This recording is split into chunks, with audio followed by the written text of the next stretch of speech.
Hello friends, welcome to my channel Sushant Chess Wise. Today we are at the next topic, that is all about exchanging, and we are at the 10th example of our topic. We have got this position from a game. It is Smyslov playing white pieces and Reshevsky is black. We have learned several rules related to exchanging. Today we are going to discuss a rule which is somewhat, we can say, as an exception to the general rules.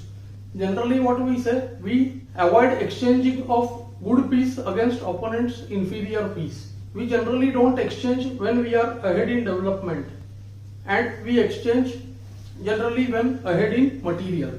If we look at this position, we see that white's all the three pieces, queen, bishop and the rook, are well placed. Black's queen, knight and the rook are badly placed. Generally white should try to keep his active queen on in the position. The rule also says that if the opponent has only one piece which is somewhat active, then it should be traded, and whatever remains on the board, those pieces are inferior to our pieces. Which is what white does in this case. White goes with the very, we can say, unnatural looking exchange, queen h4. He is trying to trade the only developed black piece, which is the queen. The rook and knight are still inside. And the idea is very simple. The queen is defender of the d6 pawn. So if queen takes h4, then g takes h4. It's very difficult to free his position. Now after knight d7, rook d6, knight takes b6, rook takes b6, rook b8. We see that after rook e6, white has already gained 2 pawns, and e5 pawn would be also lost. So white is winning.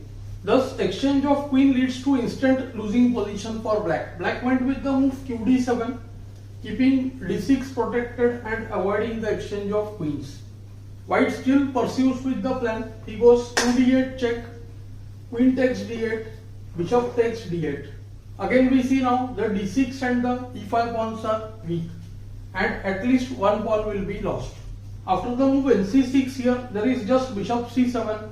When we see that pawn on d6, after d5, ed, rook d5 is simply lost. Black tries nd7, attacking the bishop, bishop c7, keeping attack on d6 and also e5. Black tries his best with knight c5, and now another trap.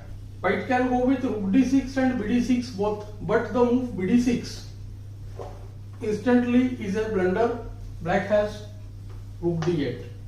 Now the threat is knight e4, and the bishop on d6 would be lost. So white has only way to protect the bishop, that is with the move f4. But then e into f4, j into f4, knight into e4, and the d6 bishop is lost. After the other move f3, here again black goes b6, and again after the only move f4, still there is ef, gf, knight e4 when the d6 bishop is lost. White sidesteps this trap with the move rook d6, knight into e4 allows rook e6. So first rook c8, bishop b6, and now there is some more trouble. It looks like another pawn would be lost, but black somehow saves himself. There is knight a4, rook takes e6, knight b2, rook takes e5, and now black has a choice between knight c4 and rook c3.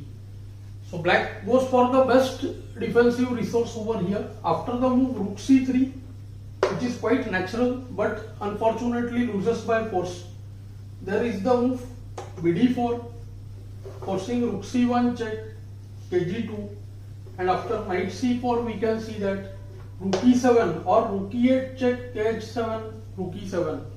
Both are almost winning for white. Amongst all the endgames, whenever we are 2 pawns down or a pawn down, best drawing chances are offered by queen endgame. Queens are not there on the board, so the next best option is to go for a rook endgame, which is what black does. So black rightly goes for the rook endgame with the move knight c4, rook e6, knight takes b6, rook takes b6, rook c3, rook b7. It looks like an easy win for white. White is 2 pawns up and the dust has settled, but we will soon see that the a2 pawn would be lost. So here black goes with the move rook c2. If a4 now, then rook c4 and one of the pawns would be lost. White plays carefully. He goes h4, rook a2 and king g2. White has a simple plan. When the black pawn will advance, he will put his rook behind the passed pawn and he will use his king and the e pawn. So e pawn and the f pawn are the ones which will make him win the game. a5, h5. Another good move, keeping eye on the g6 square so that black can never play the move g5 very easily. a4, rook a7. Rook remains behind the passed pawn so that the black rook cannot become active. kg8, g4, a3. All white has to do is improve his king position now. King wants to go to f4 without losing the f pawn. kg3, rook e2, king f3. Now the rook is attacked, so rook goes back to a2, king e3, king f8, f3. First moving the base pawn away from f2, and now the king intends to hide on the f4 square behind, or we can say ahead of his own pawns. Rook a1, king f4, a2, and again white finds the very strong e5. If he goes for the move k e5, which many a times means, but here it's not necessary, because here after rook f1, rook a2, rook f3, that will make the task very difficult. g4 is weak and white king is not yet well advanced, so that is a wrong way to go. We would say the technique would be wrong if he plays the move k e5 instantly.